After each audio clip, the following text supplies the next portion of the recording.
अस्सलामुअलैकुम, आप देख रहे हैं समा। मैं हूं रमीज अहमद और मैं हूं सबा शेख। बुलेटिन का बाकायदा आगाज करेंगे इस अहम खबर से।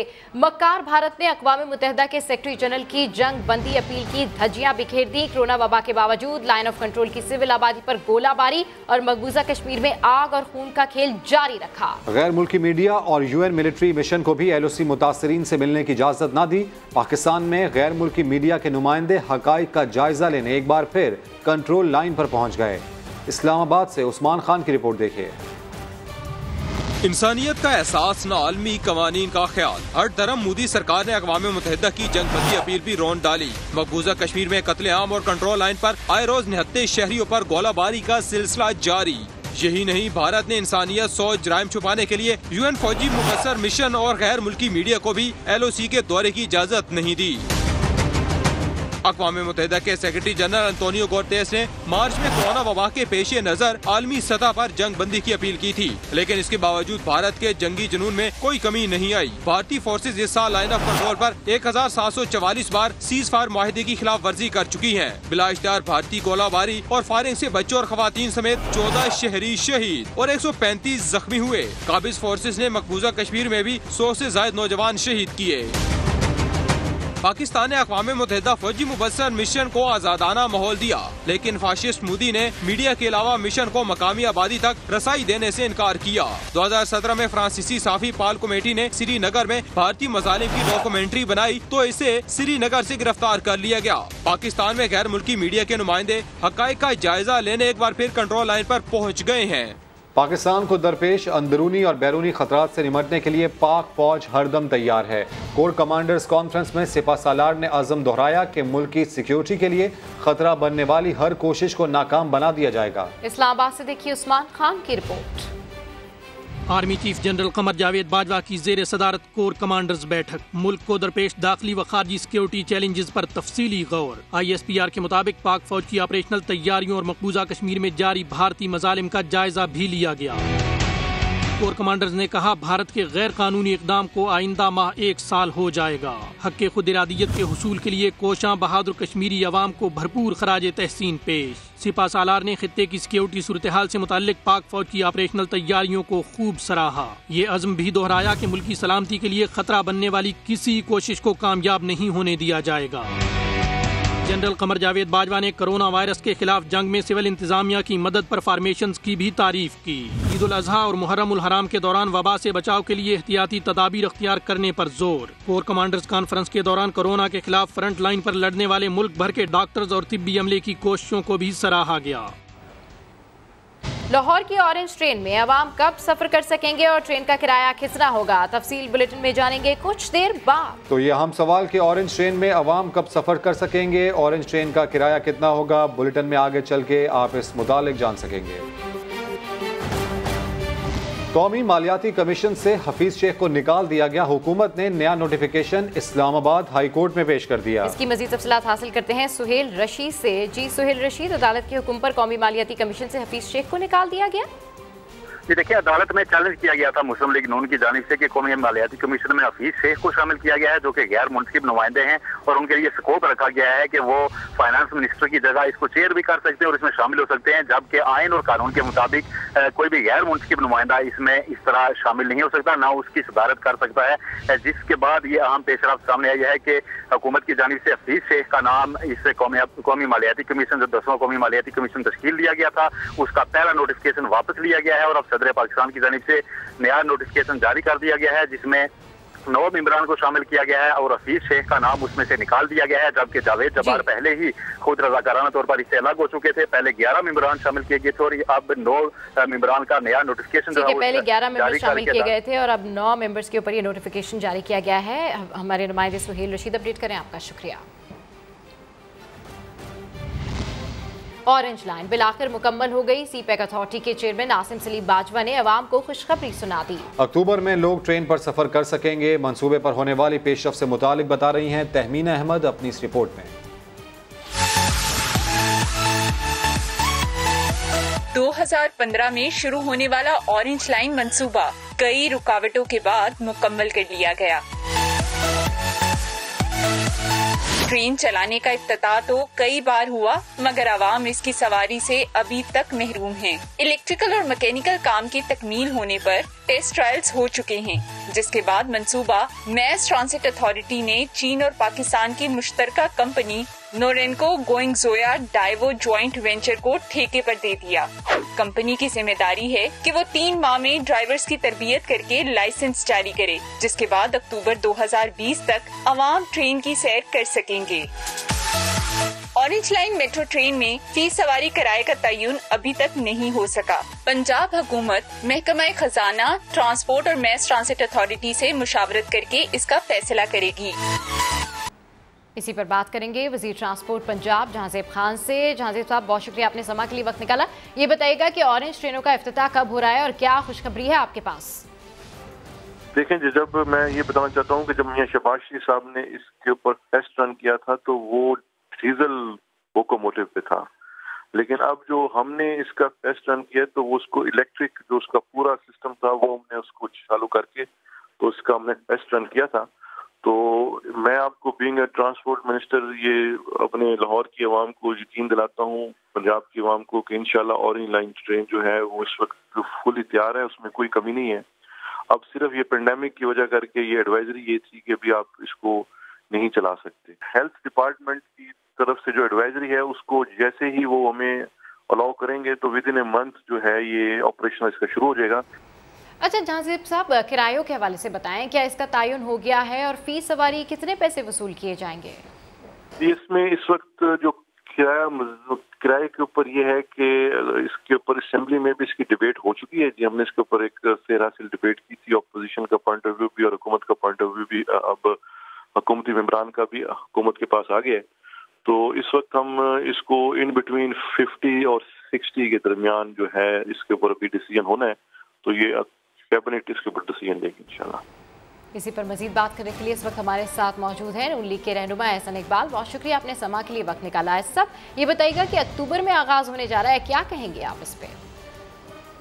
देखिए, जो ऑरेंज लाइन का मंसूबा है ये सीपैक के तहत शुरू किया गया था और इसे 2018 में ऑपरेशनल हो जाना था और शहबाज शरीफ साहब इसकी टेस्टिंग भी कर चुके थे, लेकिन पीटीआई ने सियासी बुनियादों के ऊपर इस मंसूबे को रोकने के लिए पहले अदालती कार्रवाई का हिस्सा लिया और इसको 1.5-2 साल इल्तवा में रखा और इसके बाद जब से इनकी हुकूमत आई है वो इसको मतलूबा बजट फराहम नहीं कर रहे और इसका नतीजा ये है कि अब अरबों रुपए का कॉस्ट ओवररन हो गया है और कल को जब ये मंसूबा ऑपरेशनल होगा तो इसकी जो इब्तदाई लागत थी उससे बहुत ज्यादा इस पे खर्च हो चुका होगा और मैं समझता हूँ कि ये पैसा पीटीआई को चार्ज करना चाहिए, बजाय ये कि पाकिस्तान के गरीब अवाम टैक्स पेयर इनकी नाअहली की कीमत अदा करें।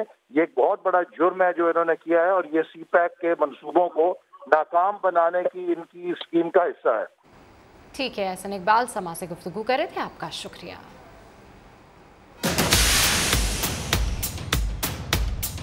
ये है लाहौर की ऑरेंज लाइन मेट्रो और मैं इस वक्त हूँ डेरा गुजरा के इलाके में जहां ऑरेंज लाइन ट्रेन मेट्रो का वसीअरीज डिपो बनाया गया है। ट्रेन के 27 किलोमीटर तवील रूट का आगाज यहीं से होता है, तो चलते हैं ट्रेन पर और आपको भी इसकी सैर करवाते हैं।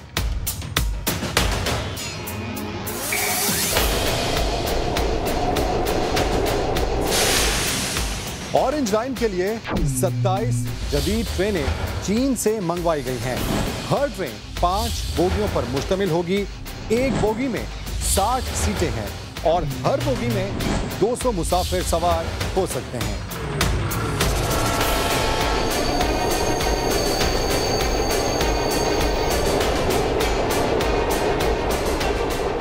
ट्रेन में खवातीन और माजूर अफराद के लिए अलहदा सीटें मुख्तस हैं। 27 किलोमीटर के ट्रैक पर 26 स्टेशन बनाए गए हैं, जबकि 27 किलोमीटर का फासला तकरीबन 45 मिनट में तय किया जाएगा। 2 ज़ेरे ज़मीन और 24 स्टेशन एलिवेटेड यानी बुलंदी पर होंगे। ट्रेन डेरा गुजरा से महमूद बूटी, लक्ष्मी चौक, जीपीओ, माल रोड, मुल्तान रोड, चुबुर्जी होकर न्याज बेग, रायबंद रोड से होती हुई आखिर में अली टाउन पहुंचेगी। पेशावर के शहरियों की बात करते हैं कि जो BRT पर जल्द सफर कर सकेंगे, ताहम गैर मुतालिका अफराद और गाड़ियों के ट्रैक के इस्तेमाल पर सख्त पाबंदी होगी। इस हवाले से रिपोर्ट देखिए अब्दुल रहमान की।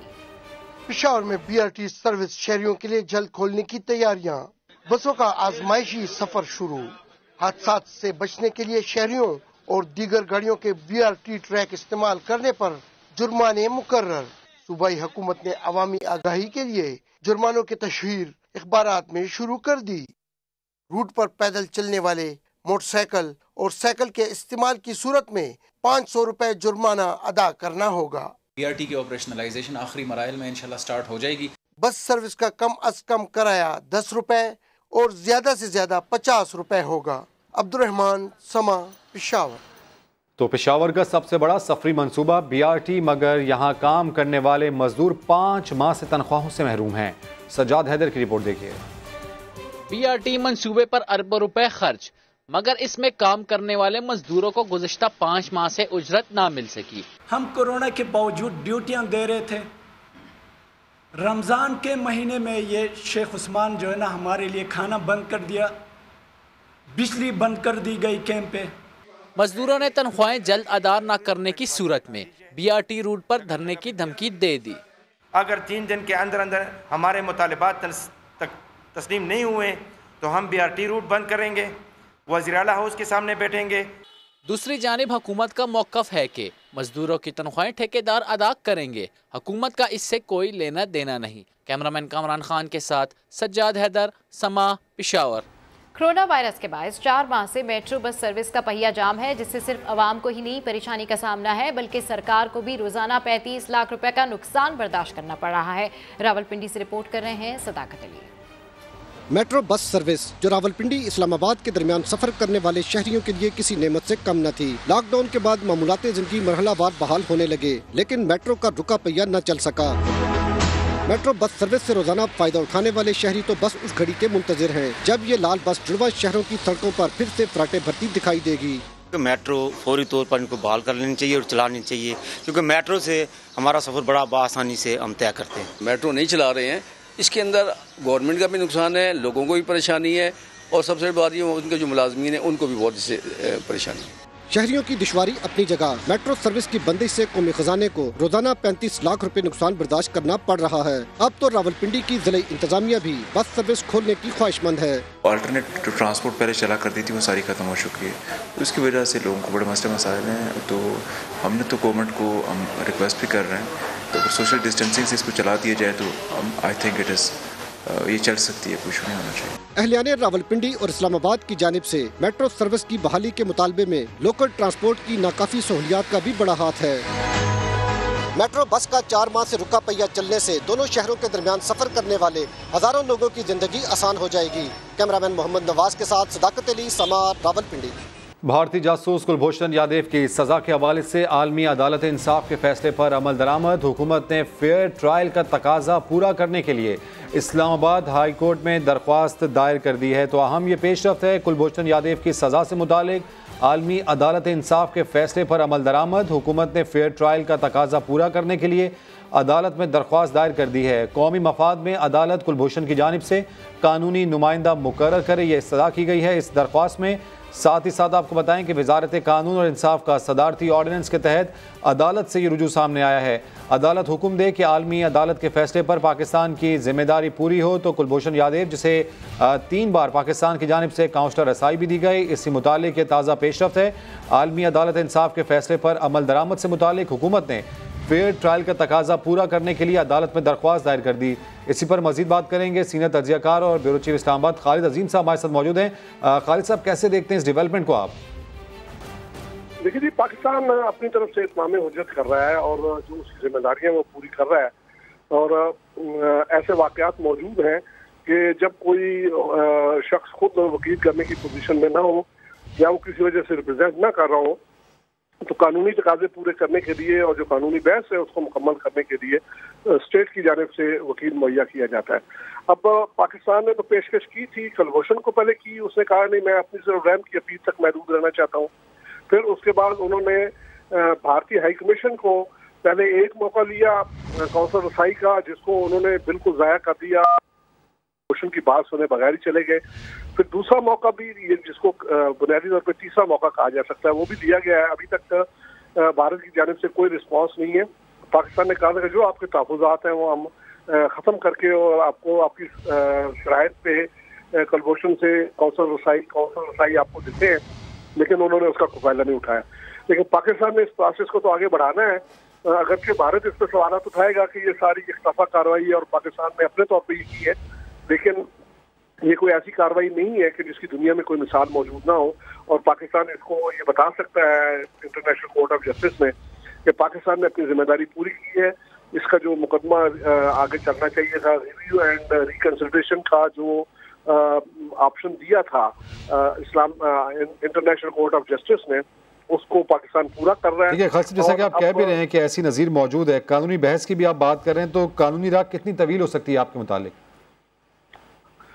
कानूनी बहस जो है इसका तो डिपेंड करता है जी कि जो सजा दी गई है उसमें जो नुकात रेज किए गए हैं उसका फैसला चूंकि सामने नहीं है, उसकी रोशनी में ही कहा जा सकता है कि कितना टाइम लगेगा।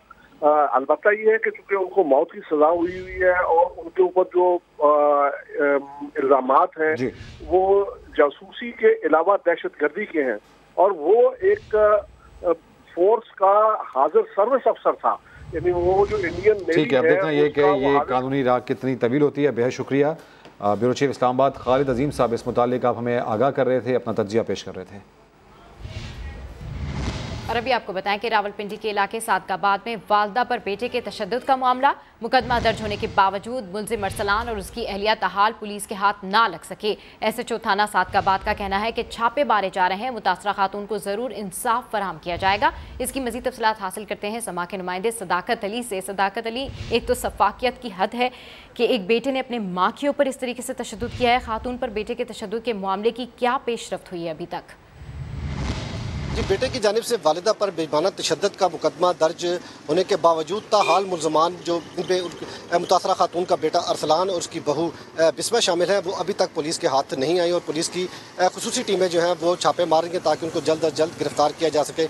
दोनों मुलजमान का मोबाइल डाटा की मदद से उनकी लोकेशन जो है वो ट्रेस की जा रही है। ताहम अभी तक पुलिस जो है मुलजमान तक नहीं पहुँच पाई। गुलनाज बीबी पर तशद्दुद का जो वाक़या था उसके मुकदमा गुज़िश्ता रात ही दर्ज कर लिया गया था। जो FIR है वो उसके बेटे और उसकी बहू के खिलाफ मुकदमा दर्ज कर लिया और उनकी तलाश के लिए छापे मार रही है।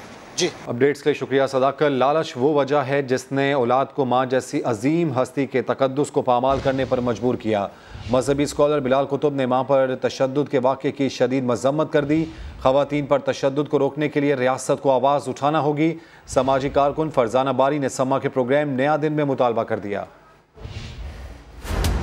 क्या कोई इतना सफाक भी हो सकता है? क्या कोई माँ पर हाथ उठाने का तसव्वुर भी कर सकता है? रावलपिंडी में होने वाले वाक़े पर मजहबी स्कॉलर बिलाल कुतुब सख्त बरहम हो गए। कहा, हम अपनी औलाद की तरबियत करने में नाकाम साबित हो रहे हैं। जब मैं बूढ़े माँ बाप के लिए अकेला कफील हूँ तो मुझे किसने सिखाया कि बीवी का हक है कि वो शरई तौर पे अलग हो और ये जायज है? वो कौन से अदीब हैं इस मुल्क के जिनकी कलमों ने ये लिखा कि इजहार आज़ादी ज्यादा जरूरी है, तकद्दुस और एहतराम इतना जरूरी नहीं। समाजी कारकुन फरजाना बारी बोली, आखिर हमारे मुआशरे में औरत से ये सलूक कब तक होता रहेगा? हमारे समाज के अंदर, हमारे मजहब में इस किस्म का उसका रुतबा है तो हमारे लिए बहुत ही शॉकिंग। औरतों को थ्रेट भी होता है कि जी उनको कत्ल कर दिया जाएगा अगर वो पुलिस के पास जाती हैं, तो भी उसके ऊपर कोई एक्शन नहीं लिया जाता। तशद्दुद हद तक इतना बढ़ चुका है, लेकिन क्योंकि जो करने वाले हैं उनका हाथ रोकने वाला कोई रहा नहीं है। मजहबी स्कॉलर हो या समाजी कारकुन, दोनों का यही कहना है, तहफ़्फ़ुज़ देना रियासत का काम है, इसे अपनी जिम्मेदारी पूरी करना होगी। खबरें और भी हैं, लेकिन शामिल करेंगे इस ब्रेक के बाद। समा के साथ रहिए। YouTube पर कोई चाचा तो कोई मामा बनकर बैठ जाता है। फौज, अदलिया, हुकूमत के खिलाफ लोगों को उकसाया जाता है। आखिर इसका इख्तिताम तो होना है। सुप्रीम कोर्ट ने पाकिस्तान में YouTube बंद करने का इंदिया दे दिया। इस्लामाबाद से जुल्करनैन इकबाल की रिपोर्ट। सुप्रीम कोर्ट ने सोशल मीडिया और यूट्यूब पर काबिल एतराज मवाद का नोटिस ले लिया। फिरका वाराना जुर्म में मुलव्वस शौकत अली की जमानत के मुकदमे में जस्टिस काजी अमीन के सख्त रिमार्क्स। कहा, यूट्यूब पर कोई चाचा तो कोई मामा बनकर बैठ जाता है। फौज, अदलिया और हुकूमत के खिलाफ लोगों को उकसाया जाता है, तहम्मुल का मुजाहरा कर रहे हैं। आखिर इसका एहतिताम तो होना है। जस्टिस काजी अमीन ने वाज़ेह किया कि हमारी कारकर्दगी और फैसलों पर अवाम को बात करने का हक है। हमें आज़ादी इजहार राय से कोई मसला नहीं, लेकिन यूट्यूब और सोशल मीडिया पर हमारे खानदानों को बख्शा नहीं जाता, जजेस को शर्मिंदा किया जाता है। कल हमने फैसला किया और वो यूट्यूब पर शुरू हो गया। पूछा FIA और PTA ने देखा है यूट्यूब पर क्या हो रहा है, ऐसे जुर्म के मुर्तकिब कितने लोगों के खिलाफ कार्रवाई हुई। PTA हुकाम ने बताया इनफरादी मवाद को नहीं हटा सकते, सिर्फ रिपोर्ट कर सकते हैं। जस्टिस मुशीर आलम ने कहा कई ममालिक में यूट्यूब बंद है, अमेरिका और यूरोपीय यूनियन के खिलाफ मवाद यूट्यूब पर डालकर दिखाएं। अदालत ने वजारत खारजा और अटारनी जनरल को नोटिस जारी करके समाअत ईद के बाद तक मुलतवी कर दी। और इसी मामले पर बात करेंगे टेक्नोलॉजी एक्सपर्ट अम्मार जाफरी साहब हमें ज्वाइन कर चुके हैं। अम्मार साहब बेहद शुक्रिया। अदालत ने पाकिस्तान में यूट्यूब बंद करने का इंदिया दिया है, किस हद तक ये पाबंदी मुमकिन है आपके नजदीक? देखिए, मैं सिंपल सी बात कहूँगा, गवर्नमेंट ने पहले भी यूट्यूब बंद की थी और वो खैर हमारी टेक्निकल गलती की वजह से बंद हुई थी, जो बाद में खोलनी पड़ी। You can't stop time and technology, और मैं ये समझता हूँ बड़े एहतराम के साथ, दायरे कोर्ट में मैटर है, मैं इसको कमेंट नहीं करना चाहूँगा, तो जो लोग फैसला करेंगे वो काबिल एहतराम होगा लोग इस पर। लेकिन इसमें बात कमेंट करना बहुत ज़रूरी है कि यूट्यूब को कंट्रोल करना जो है वो रेगुलेटर का काम है। बड़ी सिंपल सी बात है। हमें अपने कामों की यानी गलतियों का जो है ना वो औरों को नहीं देना चाहिए। ये यूट्यूब के ऊपर कौन सा कंटेंट जाए, कौन सा ना जाए, और क्या चीज़ हमारे माशरे के खिलाफ है, इसके ऊपर सबसे पहले अवेयरनेस क्रिएट होनी चाहिए। जो फर्स्ट डिफेंस है वो अवेयरनेस है। यानी क्यों डाले कोई लोग ऐसी बात की जो नहीं जानी चाहिए उसको, पहली बात है। दूसरी बात ये है, रेगुलेटर्स हैं, मुतल्लिका महकमे हैं, FIA है, सब लोग वो कॉग्निजेंस ले उसके ऊपर, अगर लॉ के खिलाफ है। अम्मार साहब बिल्कुल आप ये बात बिल्कुल ठीक कह रहे हैं कि पहली चीज़ ये है कि अवेयरनेस क्रिएट करनी चाहिए। तो इसके लिए फिर क्या करना चाहिए ताकि लोगों को अवेयरनेस हो कि यूट्यूब पर आप क्या चीज़ अपलोड कर सकते हैं और क्या नहीं कर सकते हैं? मुझे ये बताएं कि दुबई की सड़क पर आप केले का शिकर नहीं फेंक सकते, यहाँ हम फेंक सकते हैं। इसकी वजह बुनियादी क्या है? सर मैं दुबई की सड़क दे रहा हूँ कि वो सबसे करीब मुल्क है हमारा, 1.5 घंटे की फ्लाइट है। अमेरिका वाला तो पॉसिबल नहीं है कि सड़क पर खड़ो की फेंक दें, इसलिए कि उनको 2 चीज़ों का पता है। नंबर 1 तो ये है कि ये एथिकली गलत है, हमें ये काम नहीं करना चाहिए। दूसरे अब करेंगे पकड़े जाएंगे। तो सिंपल सी बात है, मैं ये समझता हूँ जितना भी मीडिया है, जितनी NGOs हैं, जितने इदारे हैं, वो सबके साथ अवेयरनेस क्रिएट करें कि ये हमारे मुल्क का मसला है। मुझे बताए, अगर मैं मिस्टर जिमी को गाली देता हूँ यूट्यूब के ऊपर और मिस्टर जिमी मुझे रातों गाली देते हैं यूट्यूब के ऊपर, तो मजे कौन ले रहा है? दुनिया हमारे मुखालिफिन मजे ले रही है। अवेयरनेस करने की जरूरत है। हम अपने सारे मुल्क की राज जो है अब इस वक्त ठीक है, आप समझते हैं कि अवेयरनेस की बहुत ज़्यादा ज़रूरत है और साथ साथ रेगुलेटर्स का भी काम है। बेहद शुक्रिया अम्मार जाफरी साहब, टेक्नोलॉजी एक्सपर्ट हैं आप, समा से गुफ्तगू कर रहे थे। पंजाब में स्मार्ट लॉकडाउन के मस्बत नताइज सामने आना शुरू हो गए। 16 अस्पतालों के ICU में वेंटिलेटर्स खाली हो गए। कोरोना मरीज तेजी से सेहतयाब हो रहे हैं। केसेस की तादाद भी कम है। इसकी मजीद तफसीलात जानते हैं दानियाल उमर से। जी दानियाल उमर, केसेस जो हैं वो तेजी से कम हो रहे हैं, अपडेट कीजिए। जी बिल्कुल, कोरोना वायरस के जो मरीज हैं उनके केसेस में नुमाया कमी आई है। 16 अस्पतालों के ICU में वेंटिलेटर पर जो मरीज हैं वो अब वेंटिलेटर्स खाली हो गए हैं, जिनमें चिल्ड्रन अस्पताल लाहौर, कोट ख्वाजा स्टेट अस्पताल, नवाज शरीफ यकी गेट अस्पताल समेत 16 अस्पताल शामिल हैं। इसी तरह 12 अस्पतालों के जो हाई डिपेंडेंसी यूनिट हैं, जिनमें मरीजों को ऑक्सीजन लगाया जाता है, वो भी खाली हो गए हैं, जिसके अंदर इलामा इकबाल मेमोरियल अस्पताल, चिल्ड्रन अस्पताल फैसलाबाद और मुल्तान, DHQ साहिवाल समेत 12 अस्पताल शामिल हैं। इसी तरह पंजाब के 17 अस्पतालों के आइसोलेशन वार्ड्स और पंजाब के 7 बड़े जो फील्ड अस्पताल बनाए गए थे वो भी अब खाली हो गए हैं, जिससे लग ये रहा है कि पंजाब हुकूमत ने जो स्मार्ट लॉकडाउन लगाया था उसके मस्बत नताइज आना शुरू हो गए हैं। जी दानियाल उमर, अपडेट करें, आपका शुक्रिया। फैसलाबाद में सरगोदा रोड पर डाकू शहरी से 16 लाख रुपए लूट कर फरार हो गए। शहरी पीछे भागा तो मुलजिमान ने बंदूक तान ली। इस वारदात की CCTV फुटेज सामने आ गई। मजीद जान लेते हैं समा के नुमाइंदे यूसुफ चीमा से। यूसुफ, सारे वाक़े पर पुलिस का क्या मौक़िफ़ है? देखिए रमीज, फैसलाबाद पुलिस ने जुराइम को कंट्रोल करने का ये अनोखा अंदाज अपना लिया कि ना ही जुराइम का अंदराज किया जाएगा और ना ही मुलजमान को पकड़ने की जरूरत होगी। इस वाक़े के अंदर भी इसी तरह से हुआ है कि मुलजम की जानब से कार्रवाई की गई है। 2 मुलजमान जो है उन्होंने बाकायदा CCTV फुटेज के अंदर देखा जा सकता है कि शहरी से जो है बासानी 16 लाख रुपए छीन कर जो शहरी का मौका है कि वो बासानी फरार हुआ है। तमाम पुलिस ने इस बात पर भी यही मौका अख्तियार किया है कि ये काल बोगस है, ना ही कोई वारदात हुई है, ना ही दरखास्त के बावजूद अभी तक कोई मुकदमा पुलिस की जानब से दर्ज किया गया है। अपडेट्स के लिए शुक्रिया यूसुफ।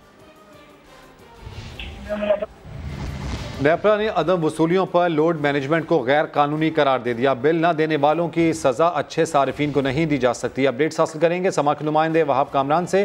वहाब, बताइएगा मजीद क्या पेशरफ हुई इस मुतालिक?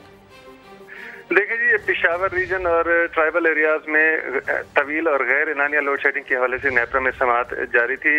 इस दौरान जब अथॉरिटी को मालूम हुआ कि जो लोड शेडिंग हो रही है वो बिल ना देने वाले सार्फिन और लॉसेस की वजह से हो रही है, तो इस पर चेयरमैन नेपरा ने रिमार्क्स दिए कि नेपरा एक्ट में इस चीज़ की कोई गुंजाइश नहीं कि बिल ना देने वाले सार्फिन की जो सजा है वो बिल देने वाले अच्छे सार्फिन को दी जाए, और नेपरा एक्ट में लोड मैनेजमेंट की कोई इजाज़त नहीं है। और अथॉरिटी ने कहा है कि कंपनियों को इस हवाले से कोई अच्छा हल निकालना चाहिए ताकि कंज्यूमर्स को जो बिल देते हैं उनको ज्यादा तकालीफ ना हो। उनका कहना था कि अगर ऐसा ही करना है कि बिजली बंद कर दी जाए तो फिर तकसीमकार कंपनियों का क्या फायदा, और इस हवाले से नेपरा ने हिदायत की है कि कंपनियां कोई मुनासिब हल तजवीज़ करें। अपडेट्स के लिए शुक्रिया वहाब।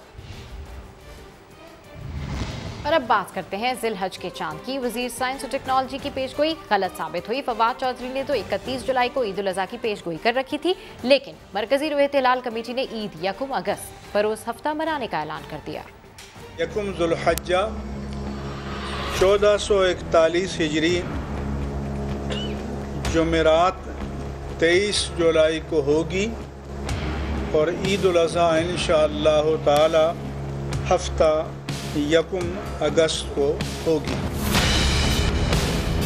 फवाद चौधरी की पेशगोई गलत साबित हुई। पाकिस्तान में जिलहज का चांद नजर नहीं आया। ईद उल अज़हा यकुम अगस्त बरोज़ हफ्ते को होगी। कराची में होने वाले मरकजी रुयत हिलाल कमेटी के इजलास में मुफ्ती मुनीबुर रहमान ने कहा, मुल्क में कहीं चांद दिखाई नहीं दिया। फवाद चौधरी को तो मंगल को चांद नजर आने का मुकम्मल यकीन था, मगर अब रुयत हिलाल कमेटी के ऐलान के बाद सभा से गुफ्तगू में कहा, साइंसी कैलकुलेशन वाज़ेह है। कल रात को 10:33 के ऊपर जो नया चांद है उसकी बर्थ हो चुकी है। आज जो चांद है वो तकरीबन 10:33 पे 24 घंटे का हो चुका होगा, लिहाजा कल जो चांद नजर आएगा वो दूसरे दिन का चांद है। फवाद चौधरी का कहना था कि वो रियासत का फैसला तस्लीम करेंगे, मगर ये ना बताया कि वो ईद 31 जुलाई को मनाएंगे या यकुम अगस्त को। और ईद उल अज़हा के चांद के ऐलान के साथ ही कराची की मवेशी मंडी में कुर्बानी के जानवरों की कीमतों में इजाफा देखने में आ रहा है। मंडी की सूरत हाल के हवाले से बता रहे हैं समा के नुमाइंदे सऊद बिन मुर्तज़ा।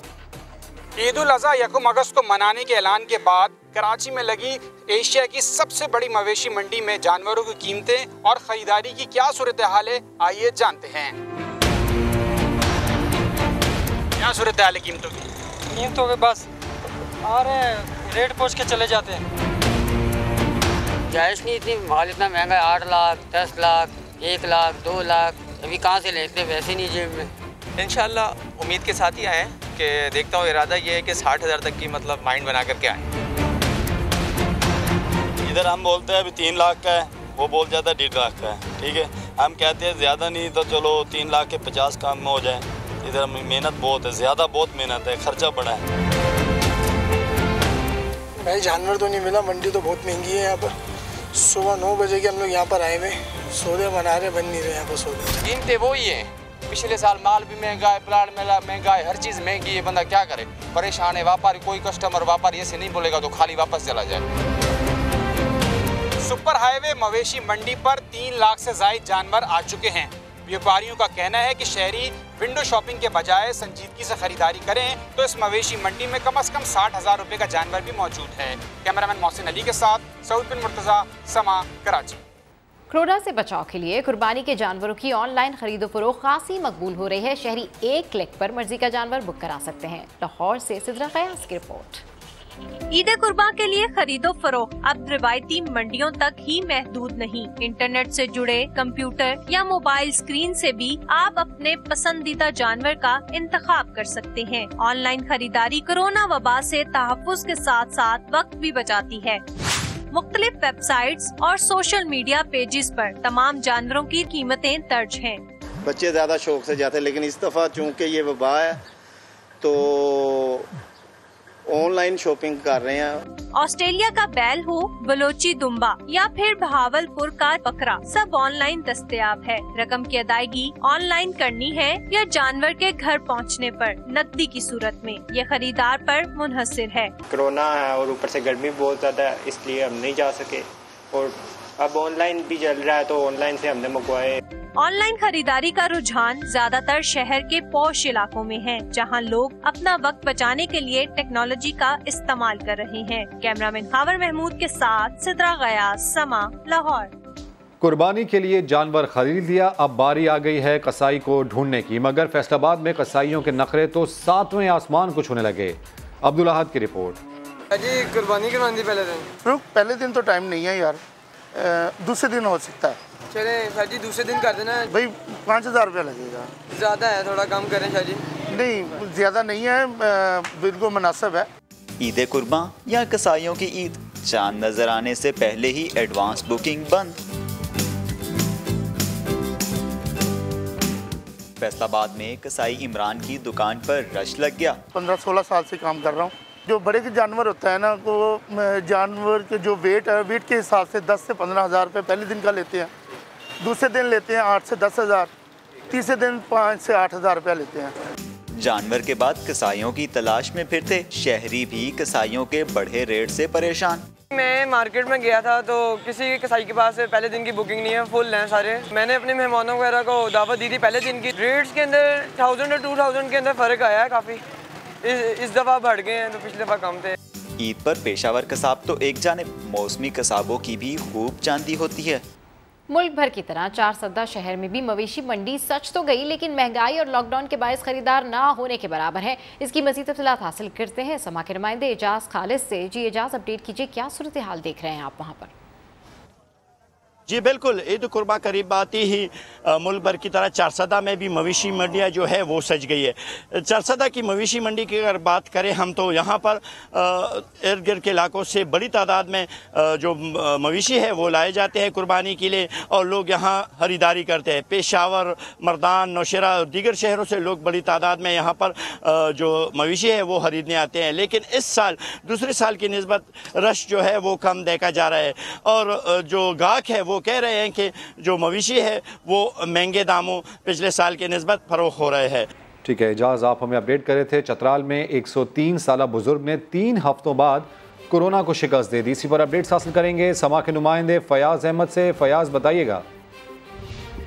बिल्कुल जी, यहाँ पर चतराल से इसका ताल्लुक है। और अब्दुल अलीम 103 साल 3 हफ्ते कबल जब टेस्ट पॉजिटिव आया था उनको अपर चतराल के अस्पताल में जेर इलाज थे और अब जो अच्छी खबर आ रही है कि 3 हफ्तों बाद 103 साल बुजुर्ग शहरी ने बिलाखिर कोरोना वायरस को शिकस्त दे दी और अब वो सेहतयाब हो चुके हैं। वहाँ के डॉक्टरों के मुताबिक चूँकि उम्र इनकी ज़्यादा थी इसलिए इनको काफ़ी ख़ास ख्याल रखा जाता था और तिब्बी अमले की जो तादाद थी वो भी ज़्यादा थी क्योंकि वो भी काफ़ी परेशान थे, लेकिन सांस लेने में इनको काफ़ी मुश्किलात नहीं थी, बाकी अलामात इनमें मौजूद थी।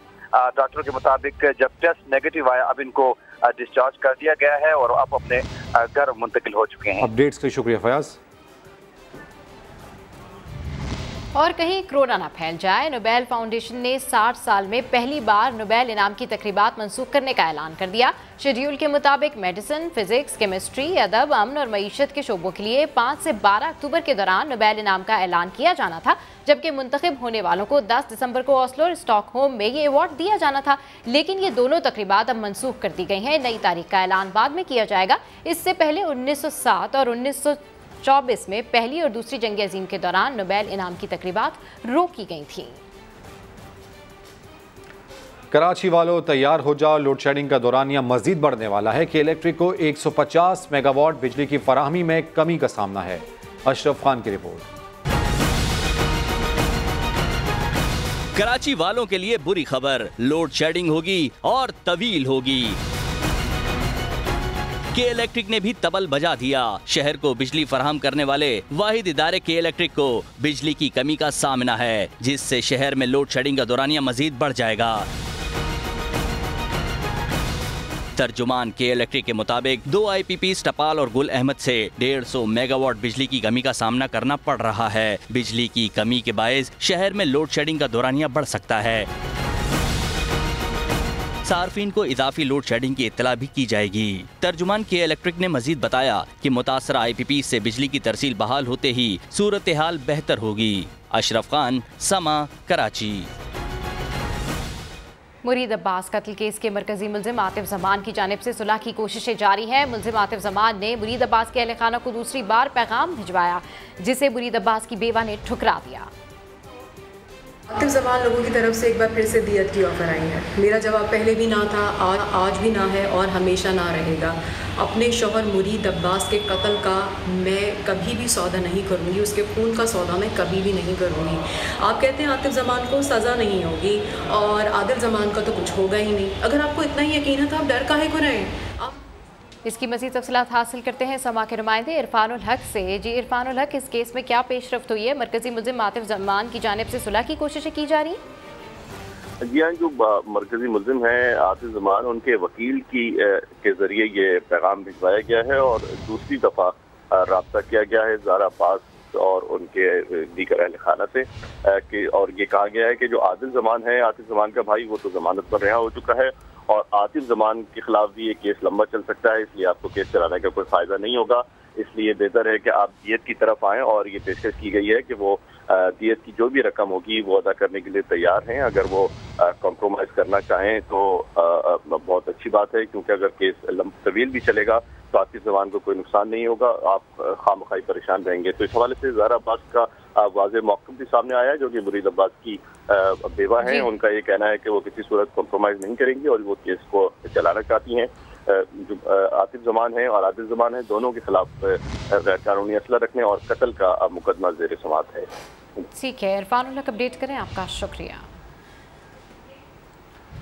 लाहौर से लापता होने वाली 31 साल लड़की के कत्ल का मुअम्मा हल हो गया। चचाजाद के साथ पसंद की शादी के लिए जाने वाली लड़की को उसी ने कत्ल कर दिया। जहांगीर खान की रिपोर्ट। पसंद की शादी के लिए जाने वाली लड़की का कत्ल, चचाजाद ने 14 लाख रुपए और जेवरात हथिया कर मौत के घाट उतार दिया।